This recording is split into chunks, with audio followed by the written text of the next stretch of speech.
Welcome to the Find and Follow podcast, where we believe life is in the light, spiritual darkness is the enemy, and finding and following Jesus is the best way to live life. I'm your host, Scott Langhans, with my co-hosts, Craig, and Kyle. Hey. And we got our special guest today, Chris Lauri. Howdy ho. Thanks for being here, Chris. Thanks for having me. Coming guys. all the way from the it. CDA. It was a long trek. It is a longer drive. Yeah, That's Coeur d'Alene for anybody who's not familiar out of the area. I crossed over into the dark side this morning. You did. You got to go from Idaho to Washington. I do that every day, and there's some days I don't want to cross the river. It's sort of like apocalyptic right now, though. Like I come from Idaho, that seems like everything is kind of still the land of the living, and I come into Washington, and it feels totally different, to be honest. Yep. And for that reason, a lot of Washingtonians are moving to Going Idaho. the other way, yeah. Yeah. Same with Californians and Uh-huh. Oregonians. Anybody with a reasonable brain. Is that too far? Did we go too far on that? I don't know. It is kind of You're interesting. going to get our podcast flagged now. So What? we're going to get taken down. They're- YouTube's going to be like, no, violate it. They're listening, Yeah. whoever they are. Mhm. Well, that's fine. More viewers. That's It's just great. a computer. It's an Hey, algorithm. maybe they'll just keep listening and hear more about Jesus, because that's yeah. what we're all about. But it is interesting when we're out and about in Idaho and you pull into parking lots and you're like, oh, hey, Washington, and you're just like, oh, it's interesting. It is. Interesting. Very interesting. So, Chris, tell us a little bit about yourself. You're a pastor, but you're your father, your husband. A little bit about yourself. Yeah, I'm a pastor of a church in Coeur d'Alene called Anthem. Also, like Scott said, a dad of two, of a 15-year-old and an almost 10-year-old. You got a high schooler. I have a sophomore in high school. That's awesome. Yeah, that's great. Oh, boy. That makes you Very, feel old, very weird. right? Yeah, I'll be 42 next month, so I feel, I feel like I've surpassed the crest. The crest. What are we crested? I think 40 was my crest. Oh, it was? I don't know. That's midlife, right? I hope you're wrong about that, because I'm in deep trouble. Craig's in a deep valley right now. I dude. am way over the other side of that crest, if that's true. I always say to people, especially people who are older, I was like, in light of eternity, we're all just getting going. We're just kids. You're just That's getting true. rolling in light of Yeah. eternity. Yeah, Bible Doesn't says our feel life like is that, but a vapor. It doesn't feel like that. You're back. I know. My body feels like it's been going for a long You're time. like, it's been some wear and tear. Well, because you're an active guy. You've had some wear and tear. I have over the years. I'm not as active since COVID. COVID put a halt on things for me. But Man. yeah, I grew up snowboarding a lot, skateboarding a lot, and then done a couple Ironman races. And That's why you're on the podcast. Fellow triathlete, fellow Ironman. Exactly. great. yeah. Break any Elevate it. bones skateboarding in your younger days? I Were you broke a my dirt- wrist snowboarding one time. Oh, And snowboarding. that is the only real damage I've ever had. Were you a daredevil skateboarder? Snowboarder, yeah. Skateboarding, it's kind of, my story is kind of weird because snowboarding was my life growing up. Really thought that was the direction the Lord was taking me in my life. And anyway, I don't know how deep you want to get into that, but skateboarding ended up being kind of the industry that the Lord placed me in, that I ended up spending a large chunk of my life in ministry. We always love to hear people's stories of how they found Okay. Jesus. So how did you find Jesus? Because I know that all kind of connects and relates, and we can Yeah. get into BFC2 stuff. Absolutely. I think that's super interesting. Yeah, so I grew up in the church. My parents, took me to church every Sunday. I was involved in youth group, kind of did that whole thing, but very much so lived kind of a two-faced life. I had church friends and I had my snowboard, skate friends, and those two worlds never collided. In fact, I didn't really want them to know each other, and that gave me freedom to do what I wanted on one side of things. And in my senior year of high school, and this isn't like a big deal, but I ended up signing a contract with a snowboard company and getting sponsored as a snowboarder, which at 17 years old felt like an amazing feat. Yeah. I'm Superstar. You'd arrived. I get some free snowboards. Yeah, Yeah. dude, that's Oh, awesome. there you go. It feels like $1 million bucks, I that bet. to me was like worth its weight in gold. And it was 2 months after signing that contract and getting some free boards and thinking that this was kind of like the cat's meow. My dad ended up taking me to Seattle for kind of like a last father-son big trip before I graduated from high school. So this was spring of '96, and he took me to an event called Promise Keepers. Oh, yeah. And there's about 60,000 guys At the in Kingdom? Yeah. I was there. I was there. My dad Really? took me. Seriously. See? It was a thing to do. Way up there, the nosebleeds, man. That's where I was. We probably sat part next of to my each story, other. man. Right next to Dude, each that's crazy. I was 96. 60,000 men. I was literally up in the very top Very in the back. top. And oddly enough, ironically enough, the guy who was speaking, his name was Chris Lauri. Yep. So, and kind of delivered the same gospel message I had heard all my life. And I really, for some reason at that point in time, it took root in my heart. And I can remember running down to the stage practically from the nosebleeds. And that Just took a like little while. That was a long walk. Bawling my eyes out. Yeah. And just knew that this was real. And I can't really describe it any more than that, than knowing something was taking root in my heart that hadn't existed prior.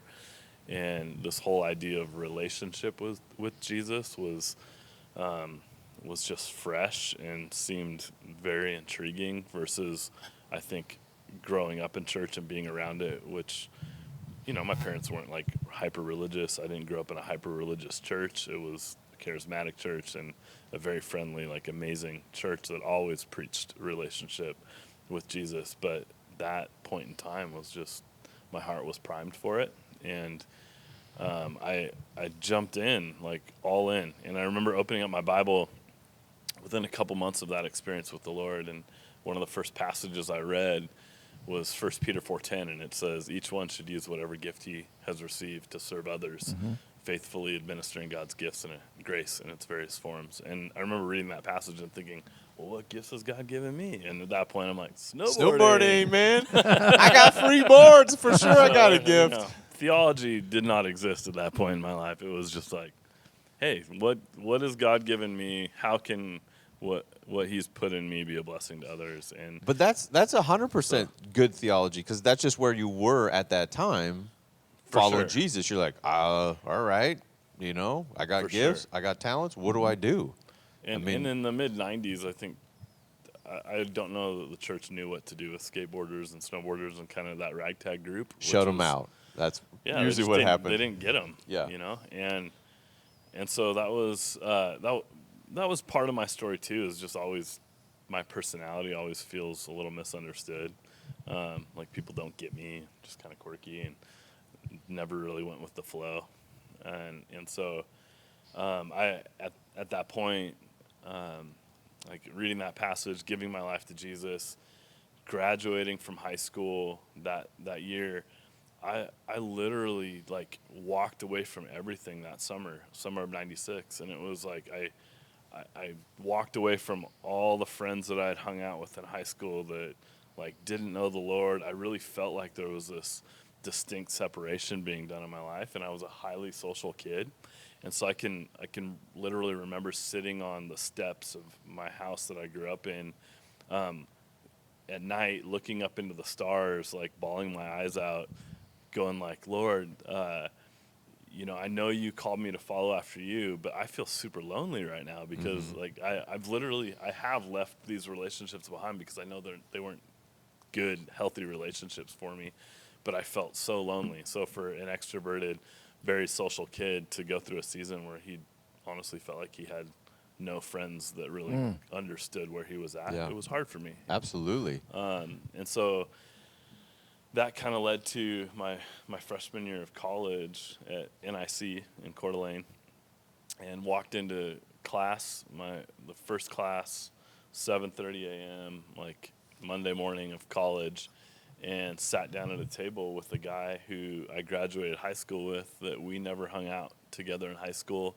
And we began this conversation, and turns out like he had this experience where he'd rededicated his life to Jesus that summer, and I had this experience. And honestly, to this date, so it's been 26 years ago, He's like my best friend, and the Lord just united us in the right moment of time of life. And so like our first semester of school, just to give you kind of an idea of where we were at, we had 21 absences in one of our classes because we snowboarded a lot. Was there only 21 classes?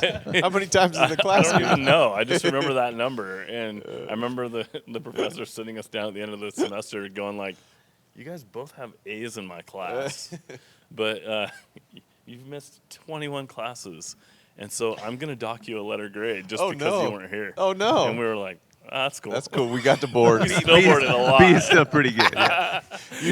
You're like, you're a good teacher, man. We don't show up much, but we really get what you're saying. That's awesome. But so anyway, all that to say, like one of the kind of shifts the Lord did in my heart was kind of this word I felt like he gave me at that time, which was, I didn't call you to be the professional rider. I called you to pastor the professional riders. And that was really what transpired over 15 years of my life. We started a ministry to skateboarders and snowboarders called Borders for Christ, which kind of led me over a 15-year period to living in 3 different cities, traveling to 12 different countries, like being on tour year-round, just sharing the gospel of Jesus with kids through skateboarding.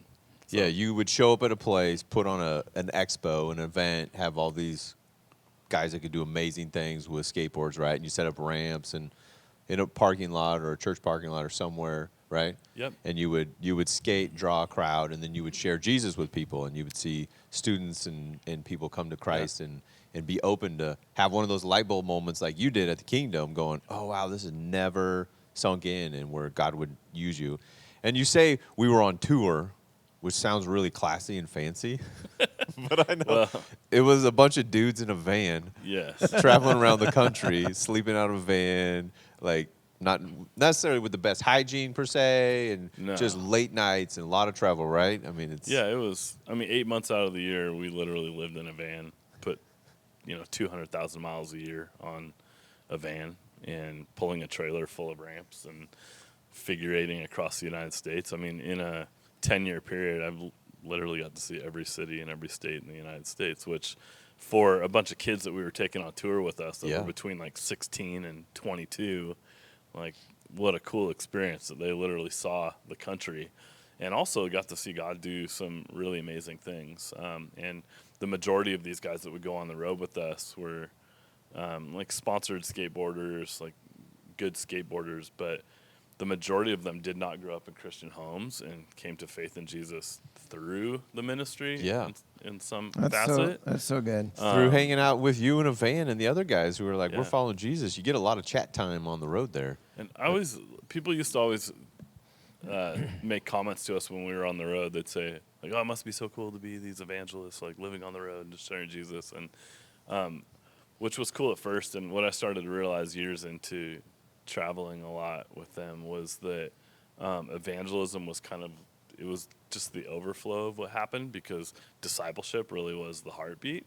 And when you put 8 to 10 guys in a van for 8 months at a time, figure eighting the United States, discipleship happens in the van. Yeah. And the overflow of people who are following Jesus and learning to live their lives, devote their lives to him, is that evangelism just becomes a part of what you do. So we weren't just evangelists, we were followers of Jesus that liked skateboarding. Yeah. That the more we pressed into Jesus and began to follow him and lay down everything for him, like evangelism was just something you like come follow Jesus as I'm following Jesus, And so that was really there was some really formative things for me in 15 years of doing skateboard ministry that, years later when I would plant a church, it's like that was Bible college for me. I mean, you and I met in Bible college, which for me was only like a 2.5-year period. Right, over at Northwest University, Northwest. And,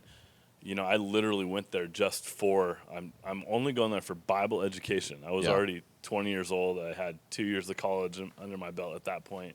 I'm like, I'm just here to get the job done and like go do what I know God's called me to do. Which wasn't the experience for everybody at Northwest. No. And, I think that's back to like the wisdom you had at that young age to go, okay, I know the gift that God's given me and this opportunity and the talent and ability to, attract people and organize this opportunity to go share Jesus around the country is huge. And I just think hopefully some people listening and hearing that would live into the things that God has put inside of them and their story and their passions and go, this is just as viable and as good for the kingdom of God for them to 100%. live out who they are as compared to, and we get in this trap compared to like, well, Craig, and you and your pastor, and I should probably do that for the kingdom because that's the pinnacle. Like, no, man, if it's God's calling you to get in a van with 8 or 10 dudes and go share Jesus with youth all around the country, I just think in eternity, man, there's going to be so many cool stories. Like, I don't know how heaven works, but I just see like a bunch of people like, Chris, we got to talk tomorrow. I got to tell you my story. You remember when you were in Texas?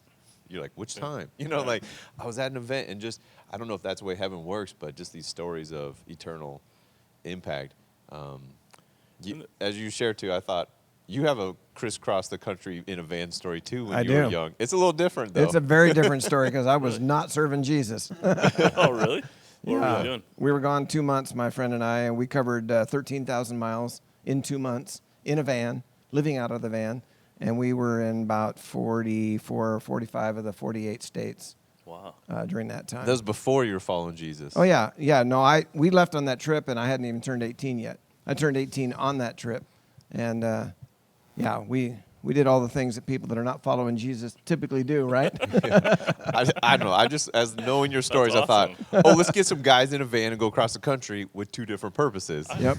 I think the Lord kind of built me as, I'm a bit of a gypsy, and that lifestyle was, I really loved it. I mean, there were some really tiring moments, but like I was just telling my kids last night, I'm like, Mom and I need to get you in a van, and we need to like show you, go see the country, because it's sort of, I don't know if you guys have been to Israel, but for me, going to Israel was this experience where I'm so visual that like I have to see it, and when I read the Bible, like I have to be able to place myself in that place and understand the context of what I'm reading about, so that I can like fully immerse myself in it and understand it. And so when I look at our country, I was telling my kids last night, like you need to get on the East Coast. Like there's so much history there, and once you see that stuff, it just totally reframes your worldview. Like you just aren't the same, and the West Coast is just way too new to experience most of that. So that's true. There is something about seeing the country that for me was just, and that's true internationally. Any country, I mean, it just changes your, and as you say, reframes your view of the world, and makes you appreciate where you do live by traveling to all those other places. In that story that I was just telling you about our 2-month trip, I went from there to college, and I spent 1 year, and by the time I got done with that year, it's just like, I don't know why I'm going to college. I have no purpose in my life, and I still wasn't serving Jesus, and so I just dropped out, and then I ended up coming to Christ. And then, like you, it's like, okay, now I have a reason to go to college. I want to learn the Bible. I know what I'm being called to do, and I know I don't know the Scripture very well, and I know I need to, so somebody teach me. And I went, and that was, for me, it was the same thing as you. Just check that box, get that education, because I know I'm going to need that to go do what I know I'm being called to do. Yeah, and I felt like the college experience there was 2 sides of it for me. There was one, like the side of connecting with other guys like you, Scott, where even in the infancy of the skateboard ministry, these guys that I went to school with that became youth pastors really were the ones that let me cut my teeth on trying to get this thing off the ground before it kind of took off and we were traveling a bunch. So the Lord really networked me at that school in a way that like could not have happened on its own. Right. Like you came and did an event for my buddy Mario in Paulsbo. Oh, yeah. Yeah. And so that's the church I started working at, serving at, helped plant a church out a New Life Church out of. And Mario's like, I'm having Chris come over, he's do this thing. I'm like, dude, this is awesome.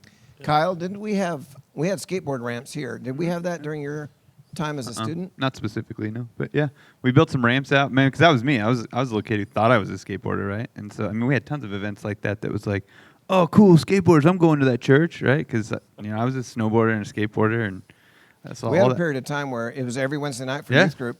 for an hour prior to youth group getting started right out here in the parking lot. Yeah, we had skate competitions, right? It was cool. We had outreach events with, we put on and we'd judge them and skateboard. Yeah, it was pretty cool. We had some legit skateboard stuff for our youth group. We'd just store them out there every week and roll them out. We had rollers on them it was pretty cool. Uh-huh. That's awesome. Yeah, skating's hung around too. It's lasted for the test of time, decades. Yeah. There's always a skate group of people and culture, and the X Games made it explode. So you get off the road after 15 years, right? And kind of end with BFC era.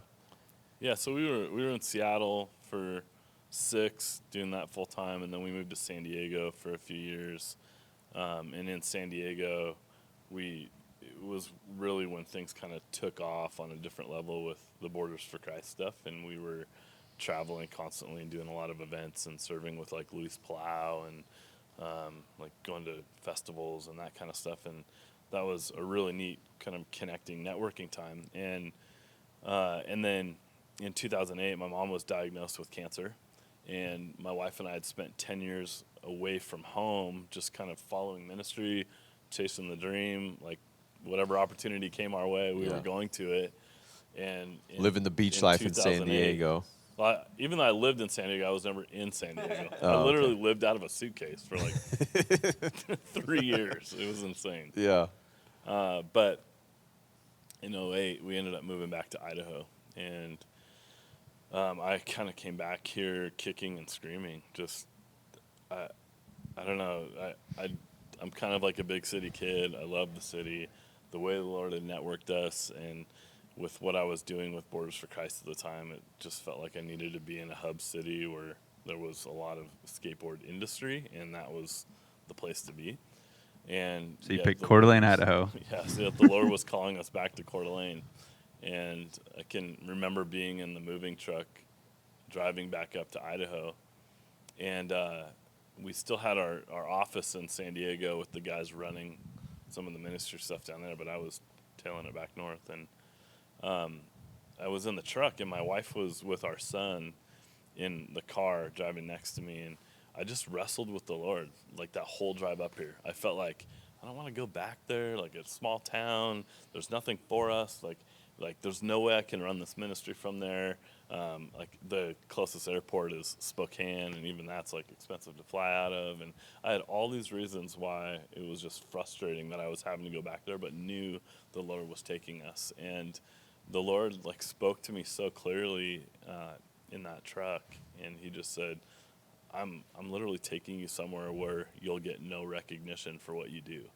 And I really felt like that. I really felt like going back to Coeur d'Alene for me was this dying to self season of whatever ministry looked like. It was going to look like putting roots down in an area long term, and like really developing a community of people in a place, which we hadn't been because we were fairly transient, like gypsies for 10 years prior, and doing a lot of ministry stuff, but not really planting down anywhere. And then as we came back to Coeur d'Alene, it was one thing led to another, and we ended up planting a church. And the majority of the people that we had served in ministry with through the Borders for Christ years all moved to Coeur d'Alene as well. And we sort of planted this church with the people we had been serving with for 10 years doing skateboard ministry. So it was a bunch of guys that were skateboarders who got married and had kids, and everybody was at a season in their life at that point where it's like, we're going to plant down somewhere, and we still want to serve in ministry together. And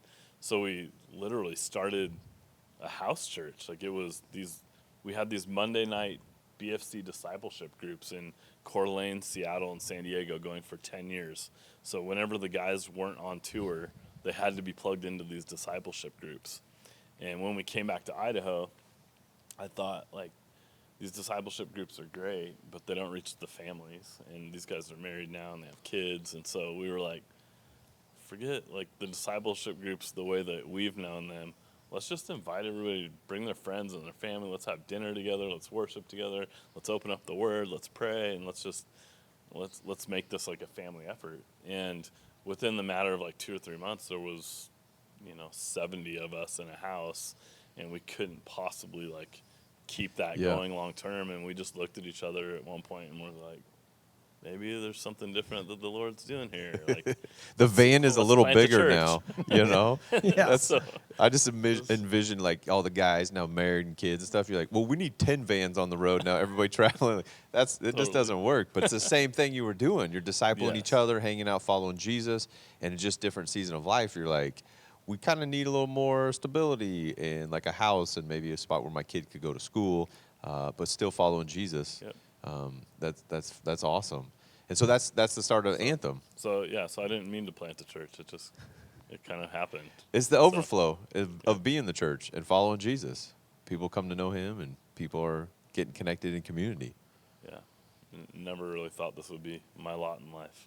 So, so planted a church, and I don't know, that's the rest is history. That's been 10 years now since we started. So. Helping reach people in Coeur d'Alene.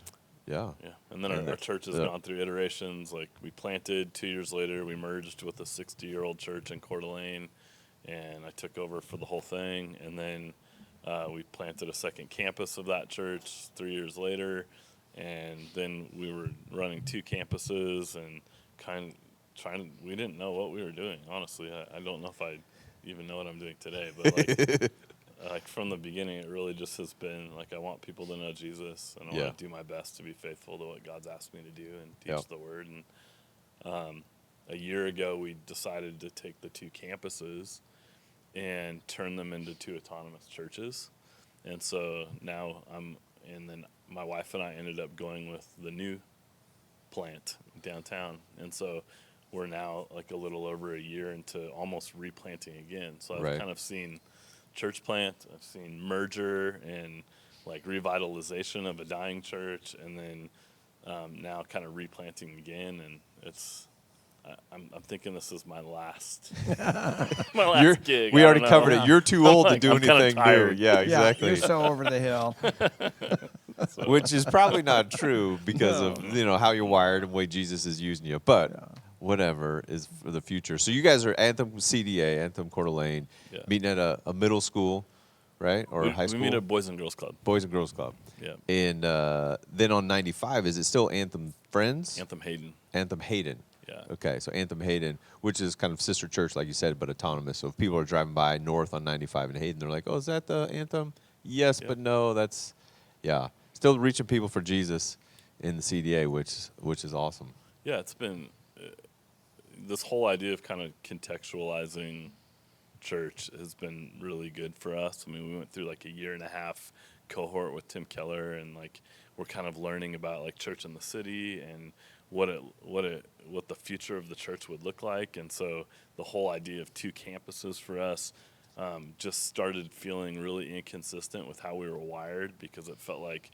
church is growing, I'm bouncing back and forth like in one location one week, another location the next, and 80% of the people that are attending, I have no idea who they are. And I just felt like that's so incongruent with how God's wired us, where we're pastoring because we love people.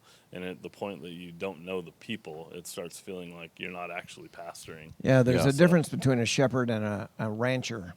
And, you start getting disconnected from the people you serve and lead, and you become more like a rancher, just a bunch of herding cattle, right? I don't have a relationship, where a shepherd has a relationship with sheep. Totally. Yeah, different dynamic altogether. Yeah. Good for you. Unless you're a small rancher. My father-in-law's a rancher, and I'm like, he's probably the exception. His cows know his voice. He can call them from 100 acres away, and they'll come to him. He can spot them. He'll know their numbers, the year they're born and the tag they have. He can like look at a herd of 30, and he can pick one out and go, that's, and he'll know the number. So he's not actually a rancher. He's a shepherd of cows. He's a shepherd of cows is really what he's been, like I've been in. They have names too, don't they? No, they just have numbers. Cowpert. Just numbers. Yeah. Cowpert. You're getting slaughtered this year. That's your name. You're 1, 2, and 3. So he's not really Follow emotionally me. attached to him. I'll see you next summer on the barbecue. Oh my gosh. Filet. Yeah. That's awesome. But and then you also are, I don't even know, co-founder. What do you say yourself? Co-owner of Union Coffee, Union Roasters in Coeur d'Alene. Yeah. You guys started that, you and your brother, right? Me And my another brother, guy. We have one other business partner. So Yeah. that's been Makes a whole other venture. That's a whole nother story for another time. But great coffee. Super good coffee. Super good. Top notch. And you guys got 2 locations. U2, 2 locations. which I haven't been to the Coeur second one. Yeah, where's the second You one haven't? at? I haven't, and I apologize. Oh man, It is stellar. I've seen the It's cool. pictures. It looks my favorite. awesome. I'll tell you what, whoever's running the Instagram, social media, your marketing's working. Oh. Yeah. So my wife was on Instagram last night about 8:30. Kids were wrapping up, going to bed. About 8:30, 8:45, she pauses on a scrolling feed on her phone and goes, babe, did you know, and it's a sponsored ad, did you know Union at the second location has pretzels, homemade pretzels, and beer cheese? They're open till 10. She literally said that to me. I'm like, oh, that marketing is working. So you said We're you your haven't gone. prime You didn't go demographic. then. You didn't No, go I and get your literally pretzel. Go, babe, I look at the clock. I go, we got an hour 15. Do you want to bounce right now? Our kids are old enough; they're fine and they're sleeping. She's like, we almost bounced last night to go get homemade pretzels and beer cheese at 9:30 at night because, dude, that's her all-time Yeah, jam. she does. Like she hunts down. We have to go to certain places just because they're pretzel and beer cheese. We'll hunt it down. So, babe, if you're listening, Thursday night date night, every Thursday night. So wait, night. I need We to are know where going- the second Union is. Yeah. I'm gonna hit that up. That's on North Ramsey, like by Lake City High School. Okay. Yeah. Yeah. Right across the street. So. Yeah, there's a new strip mall development area there. Yeah. Done. Yeah, It's on Yeah. the list. The whole business aspect of things really scratches an itch for me that I don't get in the church, which is just the creative realm and the entrepreneurial side of me that enjoys just starting new things. And it was the coffee thing fell into our lap too because it was there was an old coffee shop in Coeur called Grumpy Monkey that had been there for a few years, and the owners literally came to my brother and I and said, we sort of want to be done with this business.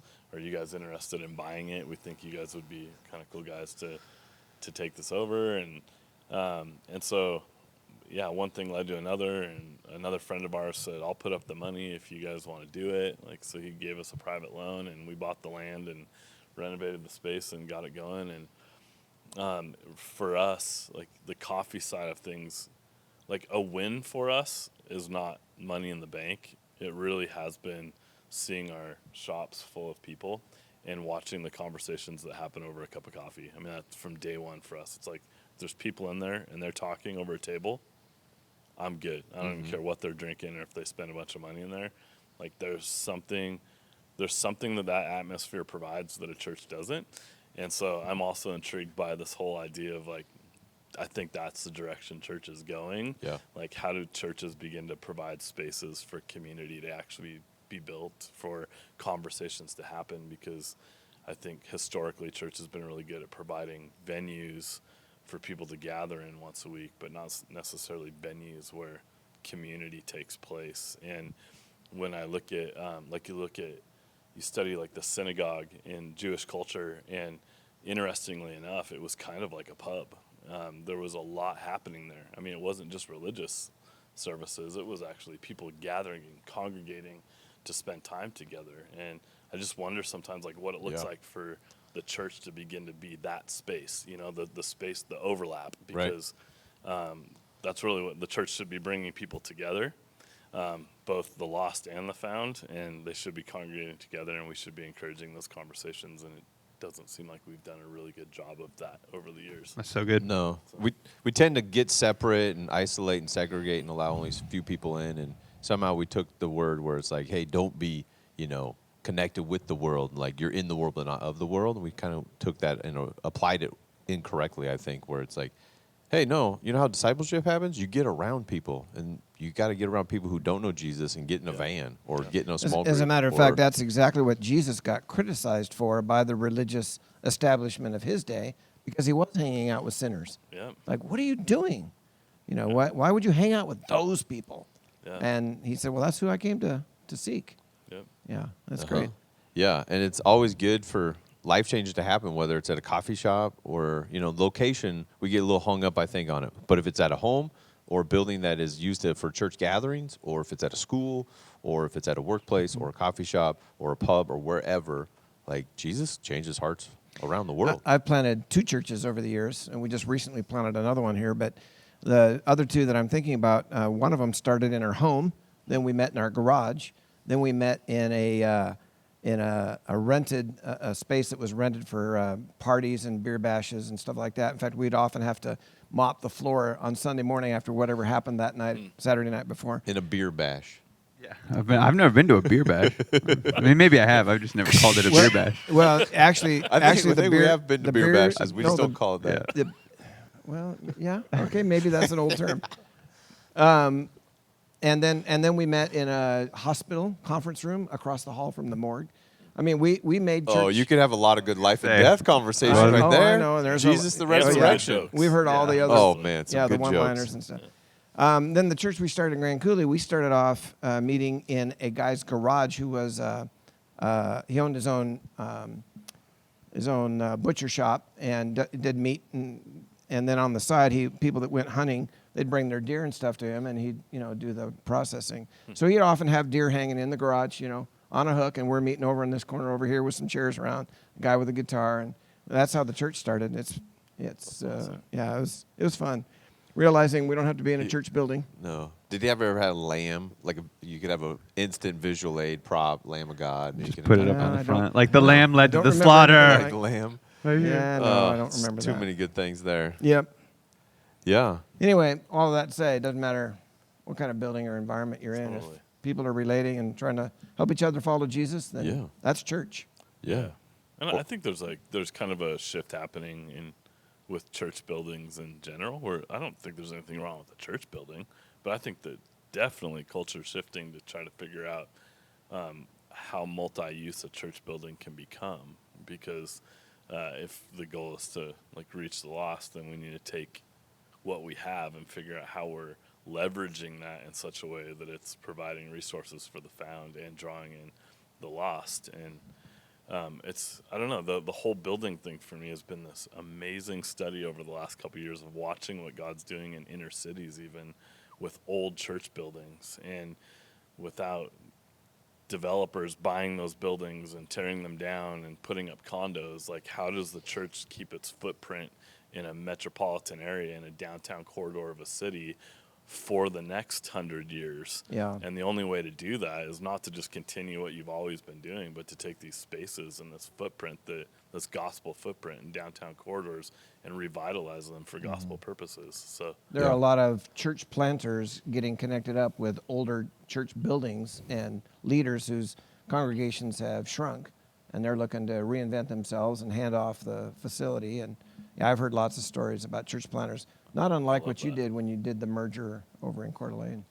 But if we, I agree with you, Chris. If we get a little too building centered and don't understand how to share space or to have it multi-use, we're losing touch of, I think, with following Jesus in the kingdom of God. Because all we got to do is look at Europe and go, man, now when people travel to Europe and go visit churches because their architecture is cool, or they're a museum, or they have some, amazing art on the ceiling, or some sort of something. And yeah, there's probably once in a while maybe some people meeting there, for following Jesus or to connect with God a little bit, but more of come and see a structure. And the American church is kind of headed that way if we don't understand that it's not building centric.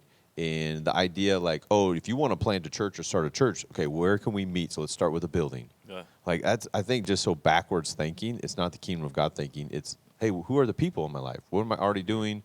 Hey, your story, hey, I'm skating with these guys. I'm touring with them. We should keep meeting together as people. And I got a house, and that we wouldn't get caught up in the building thing, because then I think we'll miss out on what Jesus is really trying to do. And if we just get building centric, and then people are the churches are dying. No, the kingdom of God's always going to grow. Yeah. God's always going to win. The gates of hell don't prevail. The story is the kingdom grows. And so what are we doing to partner with what God is up to? Need to be more adapting and changing to culture and where people are at and how they're connecting. And we've all had to experience this last year with live streaming and technology. And it does okay. It helps. It's better than not having it, but it's not the same as meeting together in person. It's not the same as eyeball to eyeball with folks. Not at all. For sure. So, yeah. Should we get to John 12 John 13? or 13? Yeah. We usually do get a little bit in. Are we actually really done with 12? I think we're done with 12. We Yeah, kind I of wrapped think- up. I mean, in the flow of what we say when we're done or move on, there's always more to talk about. Yeah. You okay. get 4 pastors together, and we're good to go for hours. Chris is always trying to preach a 2.5-hour sermon. Yeah, more like 3. More like 3, but nobody's People buying stick that. around for They 20 won't. minutes of it. I'm preaching to myself for The last 2 2 hours. hours. You're like, the guys in there, janitors in there mopping up. You're like, hey, can you just keep it down? I'm not done. Are you listening? You're the only one here. It's just me. Yeah. Kyle's been known to preach a lengthy one. Hey, I have to do a Two. caveat. This week was not my fault. The clock messed up.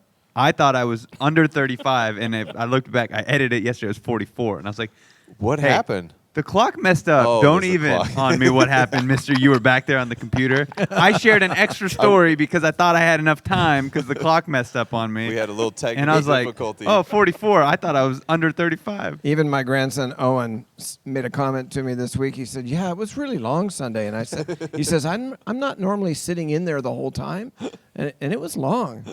And I thought, okay. Yeah, the clock He messed noticed. me up. I thought I was under 35. I'm like, oh, good. There's 5 minutes on the clock. I'm like, I was going to cut this story. I'm going to put it back in. And then Scott tells me afterwards, hey, did you notice the clock malfunction? No, I didn't. I wouldn't have shared that extra story at the end.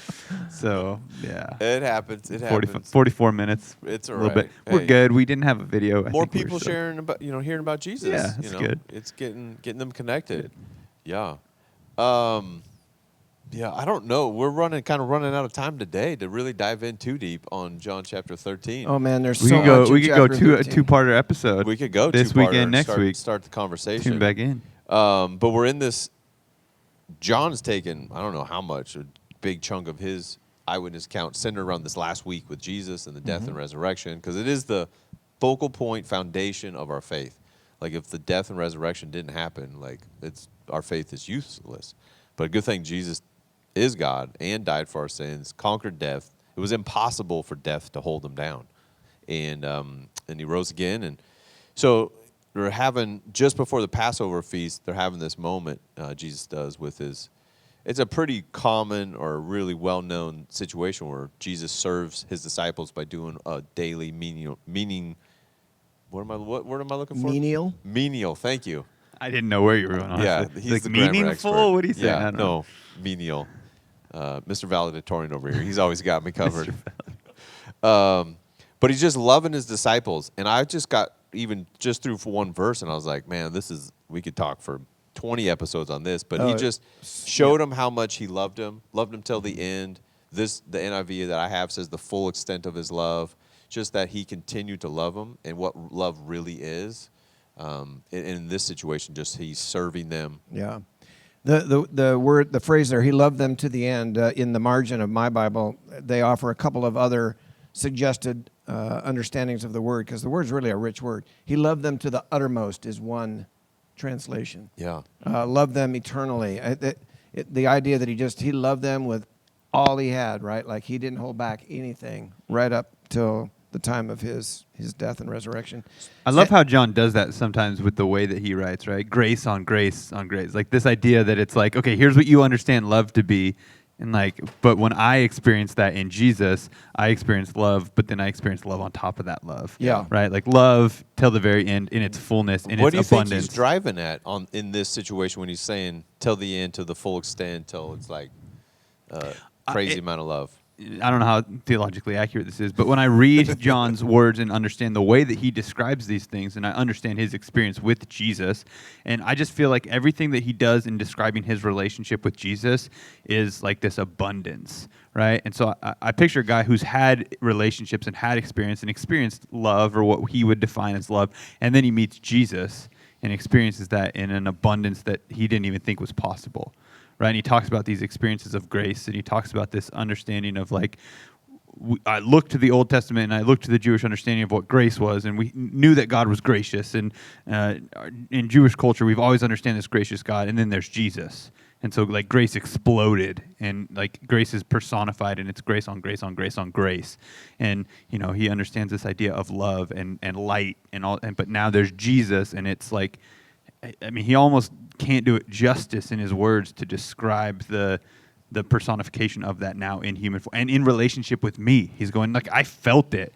And I felt this love that's abundant and everlasting, and it was to the very end. It didn't stop. It never stopped. It never ceased. It was just continually going, and I just don't think I don't think anybody had ever experienced love like that. Mm-hmm. And there was nothing that stopped Jesus' love.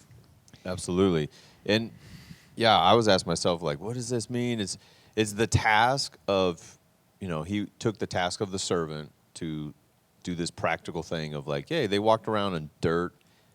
They had sandals or barefoot. And so they needed their feet to be washed because it was kind of gross. You enter someone's house, you wouldn't want to, dirty up their place even more. So Jesus, who is the King of the universe, who is God, like humbled himself to come and become flesh, but then he even takes this farther to serve people, serve his followers, his disciples, right? Role reversal. Mm-hmm. But he also is like this foreshadowing, because Peter objects. And what is Peter objecting to? The actual washing, and what Jesus says, hey, you don't realize what I'm doing, but later you will understand. For me, I'm like, well, they didn't get he was washing the feet, like some soap and some water there? No, he didn't get that. Symbolically, I think Jesus is foreshadowing, like, hey, Peter, if you don't want anything to do with me, your sins can't be forgiven, because I'm going to go to the cross here. That's, for me, that's the full extent of the love, is he gave his life. John 15:13. No greater love than this, than a man would lay down his life for another, and that's what Jesus did.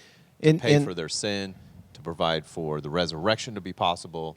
That Jesus is the life and the light and the resurrection. In Jesus' exchange with Peter, I think Jesus trying to help him understand what you just said, is that's the case. And so Peter's starting to catch on, and Jesus makes the statement, hey, if I don't wash your feet, then you and I don't really have anything to do with each other. There's nothing going on here. And Peter's like, oh, no, that's not an acceptable outcome. Right. So then he just jumps in like Peter does. He's kind of all or nothing. He's like, oh, well, wash the whole body then, not just my feet. But like, if that's what's going on here, then I'm all in 100%. He starts taking his shirt off. He's like, let's go, Jesus, armpits. You gotta love Peter. I mean, he's so easy to relate to. Like, I got boys, Chris, maybe you too, with like, I got teenage boys, and my daughter, and even my 9-year-old now. Like, I was tugging him last night. I'm like, bro, shower day tomorrow. He's like, why? I'm like, because I don't know how many days it's been, and you're getting to the stage where you stink, man. He's like, it's not bad. It's fine. I'll like hit it after school. I'm like, because he hates shower. I don't know why. Why do they all hate showering? Not my daughter. My daughter's very, I should watch myself here, but my boys are always like, it's fine. Like, dude, you stink. Your whole room, like. Get the hygiene taken They hate care showering until they have a girlfriend, I think. I love showering. I don't know. I works. always want to shower, like 2 times a day. Like, my mom was like, you're weird. Like, my brother's like, I'm like, yeah, I'll shower. She's like, yeah, I feel like I have clean kids. Do you? Maybe I'm just like the pretty boy. Like, showers were never my thing. I always bathe.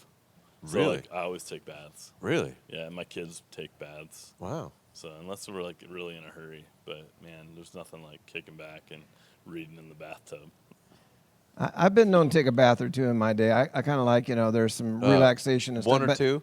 You're pretty. You have a jetted tub for a reason. I do have a jetted tub, but I haven't with been the in TV. it. I haven't been in There we it go. literally for probably a year. Really? Yeah, oh, yeah, true story. That's surprising. But here's the thing. Anytime I've ever taken a bath, I always feel like I need to shower afterwards. Because when you're in a bath, you're bathing in your own stuff. You know what I mean? Your own dirt and sweat. And it's like, that's in that water. I don't know. That's just my thing.